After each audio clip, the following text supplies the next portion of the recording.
Hello friends, good morning, જય માતાજી. તો આજે આપણે બનાવીશું મેથીના ગોટા. તો રેસીપી ગમે તો લાઈક કરજો, શેર કરજો અને નવા હોય તો મારી ચેનલને સબસ્ક્રાઈબ કરજો. તો આપણે આજે બનાવીશું મેથીના ગોટા, જે બિલકુલ માર્કેટમાં લારી ઉપર મળતા હોય તે રીતના બનશે. ઘરે બિલકુલ ઓછા સામાનમાં આપણે આ ઘરે બજાર જેવા ગોટા બનાવીને તૈયાર કરીશું. મેં અડધા મસાલાવાળા ગોટા બનાવ્યા છે અને અડધા જે મસાલા વગરના છે તે બનાવ્યા છે. તો અહીંયા આપણે લઈશું 250 ગ્રામ બેસન, જેમાં આપણે હવે મસાલાવાળા ગોટા બનાવવાના છે એનો મસાલો કરીશું. મેં અહીંયા લીધું છે અડધી ચમચી જીરું, ચપટી હળદર અને અડધી ચમચી અજમો લીધો છે, જે આપણે હાથેથી મસળીને એડ કરીશું, જેનો સ્વાદ ખૂબ જ સરસ આવશે. આમાં આપણે બીજો કોઈ મસાલો કરવાનો નથી. 2-3 4 કાળા મરી કૂટીને મેં લીધેલા છે તે એવું એડ કરીશ. અંદર મરચું ને એવું કોઈ અહીંયા એડ કરવાનું નથી. તે ચમચી મીઠું એડ કરી અને આપણે સારી રીતે મિક્સ કરી દઈશું. એમાં બીજા કોઈ મસાલા કરવાના નથી કે ના તેલનું મોણ કરવાનું છે. અહીંયા મેં અડધી ચમચી ખાવાનો સોડા નાખ્યું છે અને અડધી ચમચી તેલ અને એડ કરવાનું નથી. એમાં લીલા મરચાં 2-3, કોથમીરના પાન અને મેથી ધોઈ સાફ કરી લીધા છે, જે આપણે મિક્સ કરી દઈશું.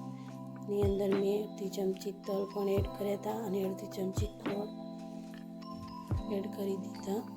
હવે આપણે સારી રીતે બેટર તૈયાર કરીશું. જે બેટર આપણે વધારે ઢીલું પણ નથી રાખવાનું કે વધારે કઠણ પણ નથી રાખવાનું, જેનાથી ગોટા સરસ રૂ જેવા પોચા બનશે. ના તો પરથી કઠણ થશે કે ના અંદરથી કાચા રહેશે. આ રીતે આપણે થોડું પાણી લઈ અને બેટર તૈયાર કરી અને વધારે પણ 5 મિનિટ મૂકી દઈશું આપણે બેટરને સાઈડમાં. પછી આપણે ગોટા બનાવીશું. તો અહીંયા મેં 5 મિનિટ થઈ ગયા. તો આપણે અહીંયા 1 ચમચી ગરમ તેલનું મોણ એડ કરીશું, જે આપણે પહેલાં કોઈ મોણ એડ કરવાનું નથી.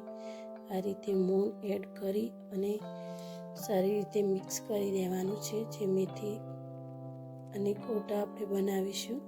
આ રીતે થોડા લુવા લઈ અને ગોટા ઉતારી દઈશું આપણે. જેમ વધારે ગરમ તેલ નથી રાખવાનું. આની અંદર તેલ થોડું ગરમ થાય તો આપણે ગેસ ધીમો કરી દઈશું, જેથી ગોટા સારી રીતે અંદરથી પણ પોચા અને કાચા નહીં રહે. તમે જોઈ શકો છો ધીમે ધીમે ગોટા આપણા ફ્રાય થઈ ગયા છે. આ રીતે આપણે બધા ગોટા ઉતારી લઈશું. શિયાળામાં આ રીતે ગોટા આપણે ઘરે બનાવીને ખાઈ શકીએ છીએ, જે માર્કેટ જેવા બિલકુલ પોચા અને રૂ જેવા બનશે. એકવાર આ રેસીપી ઘરે જરૂરથી ટ્રાય કરજો. ત્યારે શિયાળામાં મેથીની તો કોઈ કમી હોતી જ નથી. તમે આ રીતે ગોટા બનાવી શકો છો ઘરે. તૈયાર થઈ ગયા છે આપણા મેથીના ગોટા, જે મોઢા પણ નહીં ચોટે અને રૂ જેવા પોચા બિલકુલ. રેસીપી ગમી હોય તો લાઈક કમેન્ટ કરજો અને નવા હોય તો ચેનલને સબસ્ક્રાઈબ કરજો. Thank you so much. તમે જોઈ શકો છો આ રીતે રૂ જેવા પોચા ગોટા બનીને આપણા તૈયાર છે. Thank you.